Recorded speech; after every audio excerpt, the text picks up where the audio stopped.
আসসালামু আলাইকুম। আপনারা ভালো আছেন? আলহামদুলিল্লাহ, আমিও ভালো আছি। আজকে আমি ছোটো মাছ চচ্চড়ি করব, বেগুন দিয়ে আলু দিয়ে। প্রথমে পেঁয়াজ কুচি, কাঁচা ঝাল, ধনিয়ার গুঁড়া, হলুদের গুঁড়া, মরিচের গুঁড়া আর লবণ দিয়ে, এটা আদা রসুন জিরে বাটাও আছে।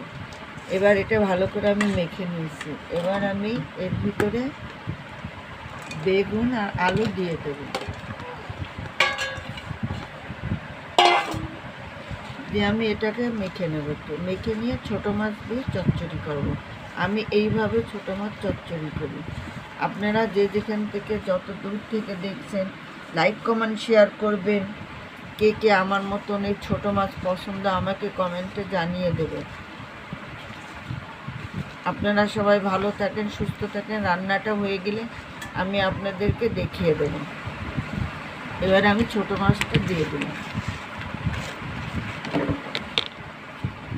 এবার এইভাবে মেখে আমি পানি দিয়ে দেবো, সামান্য পানি দিয়ে চচ্চড়ি করব। আপনারা সবাই ভালো থাকেন। আসসালামু আলাইকুম।